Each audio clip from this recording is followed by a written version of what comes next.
میں جو چیز سامنے رکھنا چاہتا ہوں وہ میں 5-7 منٹ میں 10 منٹ میں رکھ دیتا ہوں. اس کے بعد سب لوگ اپنی رائے دیں اور پھر ہم ایک نتیجے پہ پہنچیں گے انشاءاللہ. سب سے پہلے تو میں آپ کو کلیئر کروں کہ میں یہاں پہ ایک صحافی کی حیثیت سے آپ کو کچھ فیکٹس بتانا چاہتا ہوں. نمبر ایک یہ ہے کہ نارملی ایسا نہیں ہوتا جیسا پاکستان میں ہوا ہے. ہم لوگ صحافی اپنے آپ کو میکسیمم کوشش کرتے ہیں کہ کسی کنٹروورسی کے اندر نہ پھنسیں، لیکن اس مرتبہ زیادتی اتنی بڑی ہو رہی تھی کہ ہم لوگ یہ ساری چیزیں دیکھتے ہوئے خاموش نہیں رہ پا رہے تھے. ہمیں شروع کے اندر دھمکایا گیا، اور دھمکانے والے لوگ پاکستان کے طاقتور ادارے کے اندر سے تھے. ان لوگوں نے دھمکایا، ان کے نام ہمیں پتہ ہیں. ہم 7 سے 8 لوگ ہیں جو ان دھمکیوں کا سامنا کرتے رہے ہیں. ایون گالیاں تک دی گئی ہیں کچھ لوگوں کو. میں پھر آپ کو کہہ رہا ہوں کہ 7-8 لوگوں کو گالیاں تک دی گئی ہیں، اور وہ لوگ موجود ہیں سارے کے سارے. ایک ہمارا دوست شہید ہو گیا صرف. یہ معاملہ شروع ہوتا ہے اس ادارے کے ایک حصے سے. وہاں سے پہلے دھمکیاں اور گالیاں دی جاتی ہیں، اور ہمیں زبردستی اس لڑائی میں دھکیل دیا جاتا ہے اور ہمیں دیوار کے ساتھ لگا دیا جاتا ہے. تو ہم یہ کہہ رہے تھے کہ ہمیں بولنے کی اجازت دی جائے. ہمارا کسی پولیٹیکل پارٹی سے کوئی ایفیلیشن تو تھا نہیں، لیکن ہم یہ کہتے تھے کہ ہمیں صحیح اور غلط بتانے کی اجازت دی جائے، ہمیں اپنی رائے دینے کی اجازت ہونی چاہیے. ہم دوسرے پروگرام میں جا کے تجزیہ دیتے ہیں اور اپنے پروگرام میں لوگوں کی رائے لیتے ہیں. یہ ہمارا سادہ سادہ کام ہے. اس کے بعد ہمیں اسی ادارے کے ایک اور حصے سے دھمکیاں آنا شروع ہوئیں. نہ صرف ہمیں دھمکایا گیا بلکہ ہمیں بلا کر ملا گیا. ہم سب سے علیحدہ علیحدہ ملاقاتیں کی گئیں، اور بہت ساری ملاقاتیں ہوئیں. اور جب ہمارے سوالوں کے جواب ہمیں نہیں ملے، ہم آپس میں سب لوگ بات کرتے رہے ہیں. ہم سب ان کے نام جانتے ہیں، ہمیں تاریخیں یاد ہیں، ہم سب جانتے ہیں کب کب کس کس نے ہمیں کیا کہا تھا، کس طرح دھمکایا تھا اور کیا کیا تھا. ہم سب لوگ بڑے عجیب و غریب حالات سے گزرے ہیں. صابر شاکر صاحب نے اس کو سب سے پہلے پریمپٹ کر لیا تھا. وہ پاکستان سے چلے گئے کیونکہ ان کو آئیڈیا تھا کہ آنے والے وقت میں اس رجیم چینج آپریشن کے بعد کیا ہونے والا ہے. صابر بھائی نے مشورہ بھی دیا تھا کہ یہ وقت عقل مندی سے کام کرنے کا ہے، آپ لوگ پاکستان میں نہ رکیں. لیکن کچھ لوگ اپنی مجبوریوں سے پاکستان میں رک گئے. ہم میں زیادہ لوگ ایسے نہیں ہیں جو سوشل میڈیا کے اوپر کام کرتے ہوں. میں اور صابر بھائی 2 ایسے لوگ تھے جو زیادہ سوشل میڈیا پر کام کرتے تھے. ہمیں اگر نوکری سے نکال بھی دیا جاتا تو ہم پاکستان سے باہر شفٹ ہو سکتے تھے. تو صابر بھائی کی تو نوکری چلی گئی، اے آر بھائی کی وہ پاکستان سے باہر شفٹ ہو گئے. اس کے بعد ان کے چینل کو دھمکایا گیا کہ اس کو تنخواہ بھی نہیں دینی. صابر بھائی کو یہ دھمکی بھی دی گئی کہ ہم آپ کو جہاز میں سے اٹھوا لیں گے. اور اس کے باوجود وہ پاکستان سے باہر جب چلے گئے تو انہوں نے اپنی جو حق بات ہے، جو ان کو ٹھیک لگتی تھی، وہ کہتے رہے. جو پاکستان میں لوگ موجود تھے ان سب کو کیا کیا دھمکیاں دی گئیں، کتنا ان کو ٹریپ کیا گیا. ایون ان کے کاروبار، ان کی فیملیز، ان کا تمام نظام اس کو ڈسٹرب کر دیا گیا. ایک ایک آفیسر کو ایک ایک بندے کے اوپر لگایا گیا. اس کے لیے زمین تنگ کر دی گئی. کسی کے گھر ڈرونز آ رہے ہیں، کہیں پہ میرے تو گھر کی بیک سائڈ پہ لا کر انہوں نے بندہ مار دیا ایک رات کو. ایکسٹریم قسم کی حرکت کی. یہ سارے ظلم ہوتے رہے ہمارے اوپر. لیکن ہم یہ سوچتے رہے ہمیشہ کہ ایک وقت آئے گا کہ یہ ایک ٹیکٹسز ہیں، بس ٹھیک ہے، یہ ہمیں پریشان کر رہے ہیں، ایف آئی آر دے رہے ہیں، یہ معاملہ ختم ہو جائے گا. ہمارے لیے یہ لڑائی اتنی رہ گئی کہ جب یہ رجیم چینج آپریشن ریورس ہو جائے گا اور جب پاکستان کی اسٹیبلشمنٹ میں ایک بڑی تعیناتی کے بعد تبدیلی آئے گی، تو ہمارا بھی یہ ہوگا کہ چلیں ٹھیک ہے، جن لوگوں نے کیا وہ بھی چلے گئے، اور ہم لوگوں نے جو کیا وہ بھی ٹھیک ہو گیا. معاملہ چلو، معاملہ کسی طرح ریزالو کی طرف جا رہا ہے. ہمیں لگتا تھا، ہم ایسے سوچنا شروع ہو گئے تھے چیزوں کو. میری ارشد بھائی سے بات ہوئی تو وہ بھی چاہتے تھے چیزیں حل ہو جائیں. ان کا بھی مقصد یہ تھا کہ پاکستان کو نقصان نہ ہو، اور پاکستانیوں کے ساتھ جو دھوکہ کیا گیا ہے اس دھوکے کا ازالہ ہو جائے.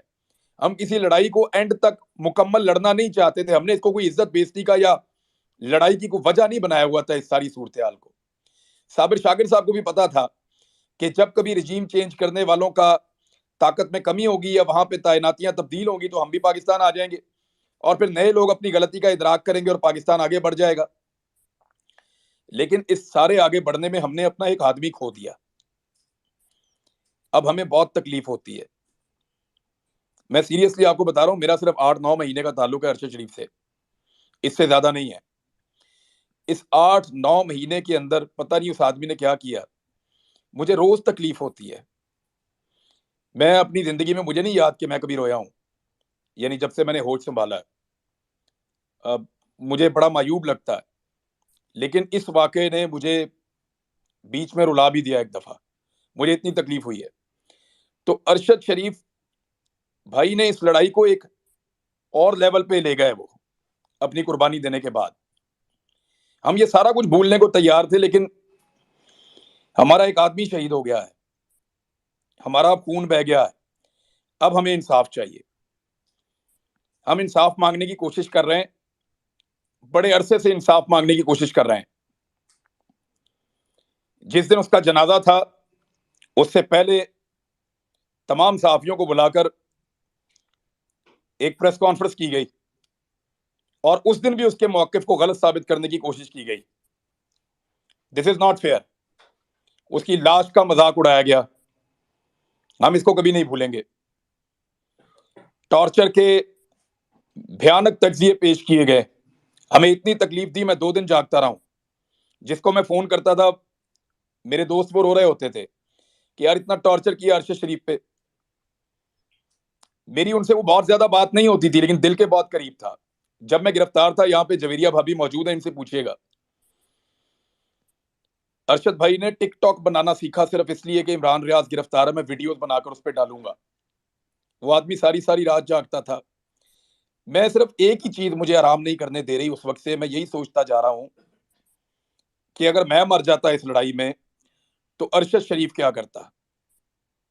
وہ تو کبھی چین سے نہیں بیٹھتا، ارشد بھائی کبھی چین سے نہیں بیٹھتا۔ یہ چیز مجھے سکون نہیں لینے دے رہی، میں رات کو صحیح سے سو نہیں پا رہا، بہت تکلیف میں ہوں۔ ہم اس لڑائی کو بھولنا چاہتے تھے، ہمیں لگتا تھا کہ 8-10 مہینے میں 15 مہینے میں برے دن ٹل جائیں گے، اچھے دن آ جائیں گے، رجیم چینج آپریشن ریورس ہو جائے گا، ہم بھی سرخرو ہو جائیں گے، اور آئندہ پاکستان میں اس طرح کے تجربات کرنے سے پہلے یہ لوگ 10 مرتبہ سوچیں گے۔ ہمیں تو اس لڑائی کا اختتام یہ لگتا تھا، کوئی ذاتی پرسنل چیزیں نہیں تھی، لیکن ہمارا بھائی مار دیا ہے۔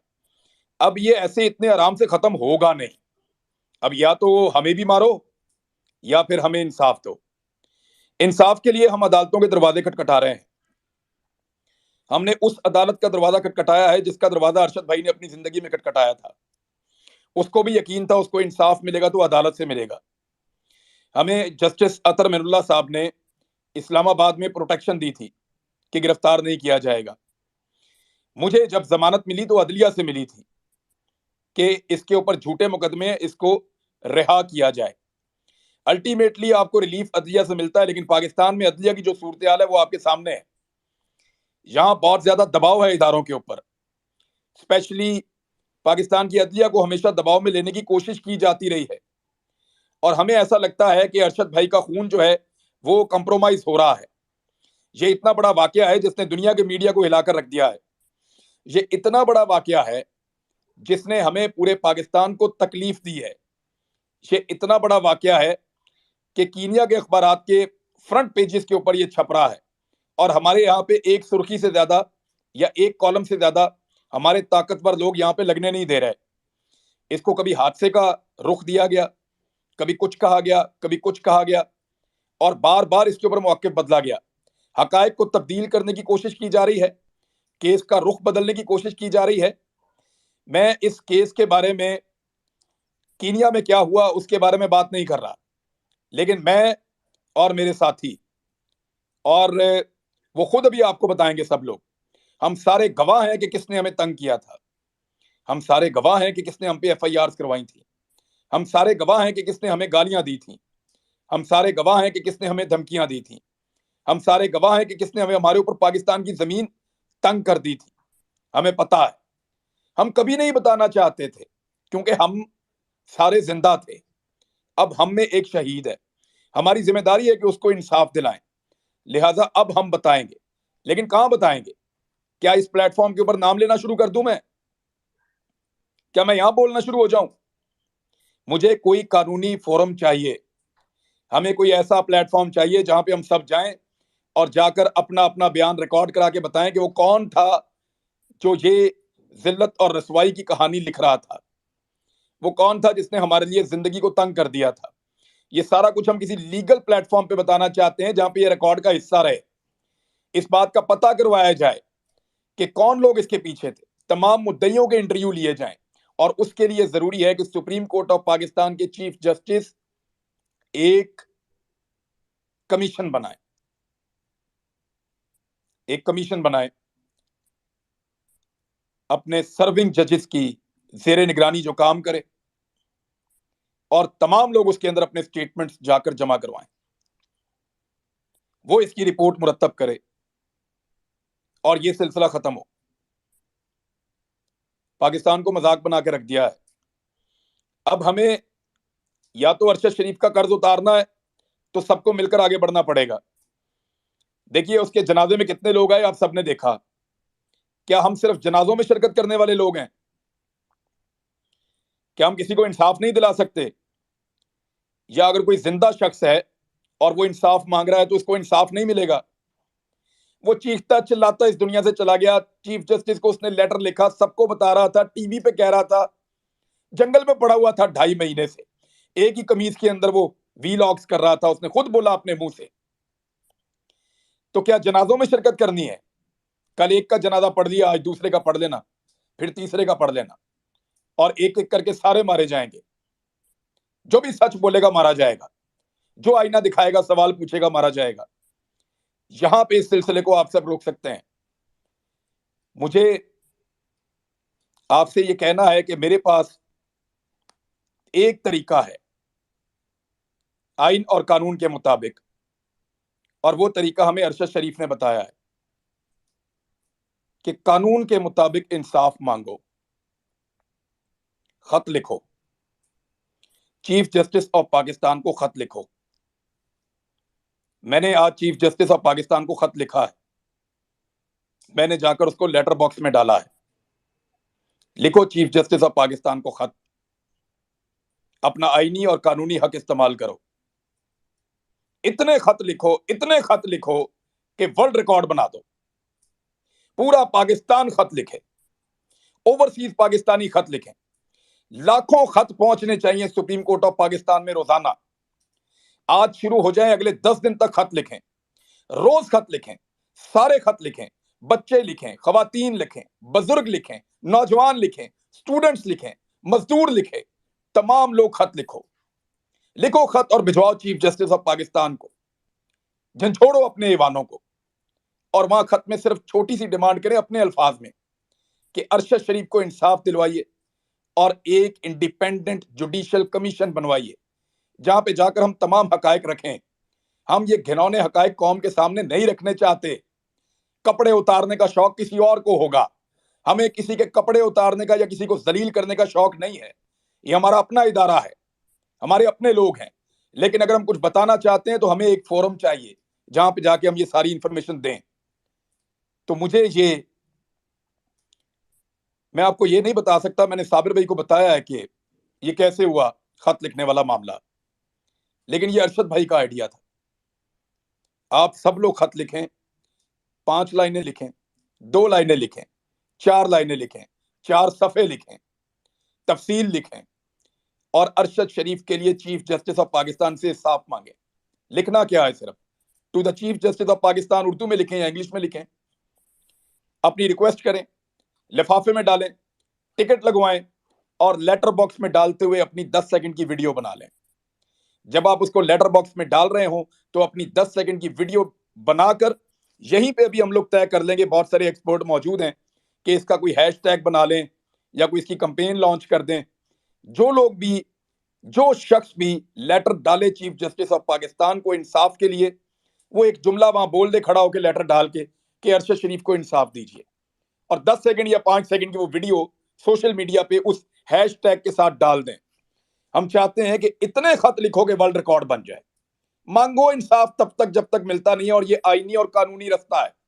آپ سب لکھیے چیف جسٹس آف پاکستان کو خط، سب لکھیے، 10 دن تک خط لکھیے، اس کے بعد کیا کرنا ہے اللہ اور رستہ دکھائے گا انشاءاللہ۔ صابر بھائی آپ بات کیجئے۔